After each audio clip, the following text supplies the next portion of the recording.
Thought after all of that action and drama that we had for the first 4 episodes, it was a slower episode, but it was expected.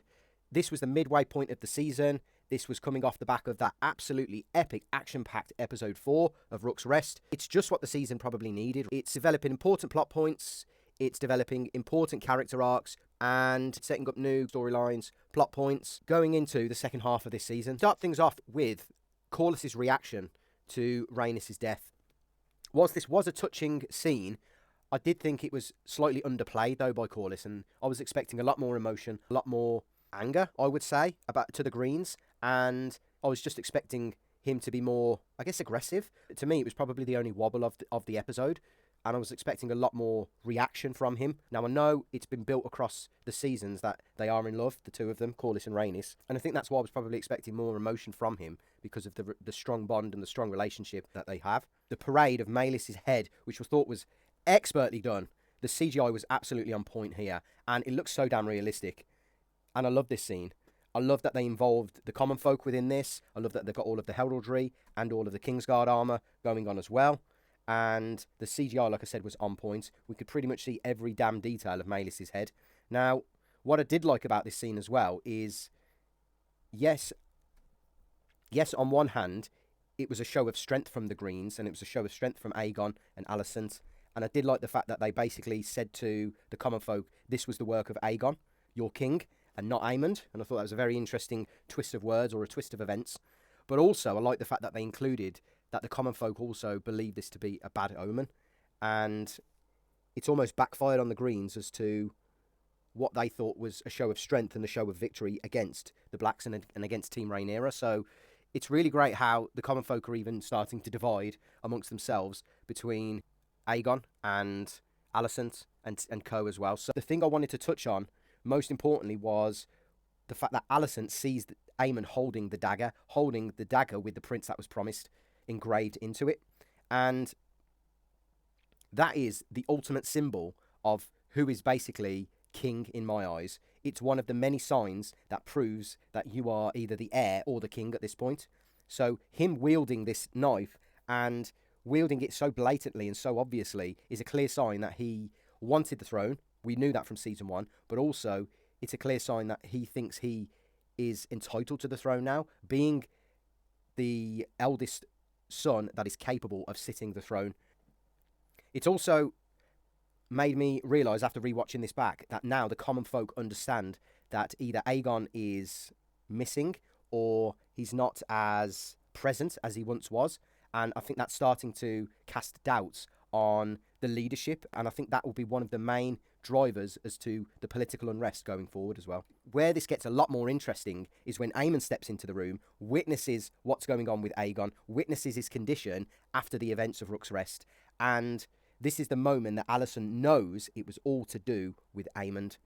When Aemond drops that line and says, I guess someone must rule in his stead, and I just thought that was so subtly done. Only a few words spoken and yet so subtly done. And when they pan back to Alicent, it's almost like she's pieced it all together there and then. She knows it was Aemond's plan. She knows it was his fault that Aegon is in this state. Although he is partly to blame, Aegon. But I think she now knows that he's going to sit the throne. He's going to get the backing of the council. He believes he is the rightful and the most suitable candidate to lead the throne now for Team Green. The Black Council, it's probably the weaker part of not only the episode, but the show so far. Yes, Rhaenyra is clearly frustrated, and she's starting to mistrust her own council as well, because they want to attack. She doesn't think it's the right thing to do. So I can understand why she is frustrated, but equally, I think the whole story with the Black Council at the moment is it is small, it's very contained, and there's not a lot of interpersonal relationships going on between Rhaenyra and her council. And I think it's probably the weaker part of this season so far. Going back to the start of this scene, the CGI was absolutely on point. I cannot state how impressed I am with the CGI this season. Every single dragon looks incredible, so distinct, the colours on point. Even the seats, they do look a bit weird, but they still look good. And I just think the fact that we've had a few action scenes and a few scenes here and there that have almost...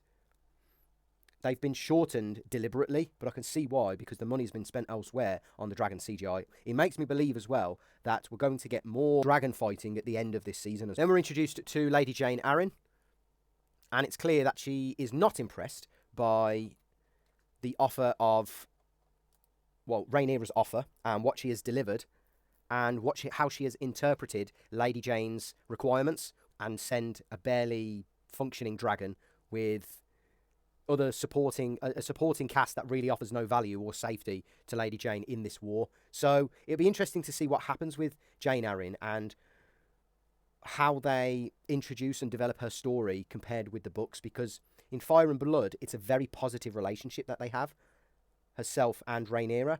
So I'm interested to see how they kind of turn that around with this pretty rocky start. One of the quotes of the episode, I think, came from Mysaria, of all people, when she dropped that line to Rhaenyra to say there are more than one way to fight a war, and that rumours are a feed to basically the common folk. It was then I knew how Rhaenyra plans to infiltrate King's Landing, because there was talk in this episode between Mysaria and Rhaenyra that if you can get the common folk on side by, I guess, spreading rumours and by spreading political unrest or heightening political unrest, then you've got a better chance of succeeding as queen, as being made the more probable candidate for the throne. Because, as Varys said in Game of Thrones, power resides where men believe it resides. And if the common folk believe in Rhaenyra more than they do in Aegon, they will want her to rule. Alyssa Targaryen is Daemon's mother in the books, and we've all watched this scene. We all know what went on. It was a bit disturbing, and I don't really want to touch on it much because it's taking Targaryen practices probably to the extreme here. And I guess it was a very awkward scene to watch. It was very shocking. It was very well acted. Do we need this sort of scene? It depends, right? If this pays off in some way, and as long as there is a reason as to why this scene matters, then yes. This, in my opinion, was the best scene of the episode. Expertly acted by Alicent and Aemond in this episode. And it's clear at the end, this is where the penny drops for Alicent. Not only does she full well know that Aemond was at the helm of Aegon's injuries, she full well knows now that Aemond's plan all along to make himself leader of the Green Council, but also that look that I've got here on Alicent's face is absolute horror and terror to the realisation of what devastation and destruction and carnage Aemond is going to do on either Team Black or Team Green or the common folk as well. It's clear now that Cole's loyalties lie with Aegon and Aemond as opposed to Alicent.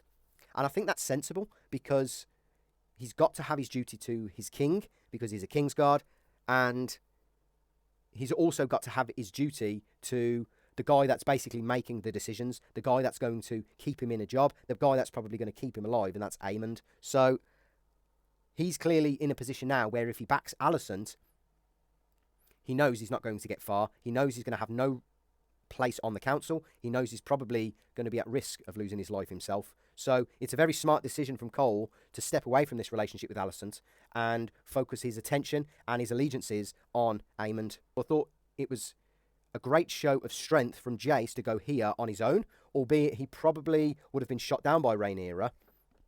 It's clear that he's done well, and he is showing that political astute and political skill that he's either learnt from his grandfather or his mother or both. And it's clear that he's got a knack for making relationships, developing relationships, and understanding what people want and having the power to make that happen. The final scene of the episode, to sum it up, they start talking about only Dragon Lords can be a Dragon Rider. And then Rhaenyra has this epiphany.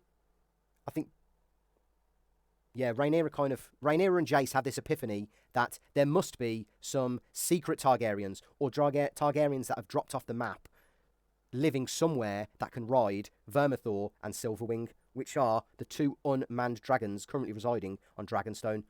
So to have that idea dropped on us as the last scene, I thought was kind of underwhelming, but equally, it's going to be very interesting to see what they do with that information going forward and how they play out that storyline with the Dragon Seeds. If you enjoyed the content, consider dropping a like and subscribe so you never miss an upload. Catch you on the next one. Cheers.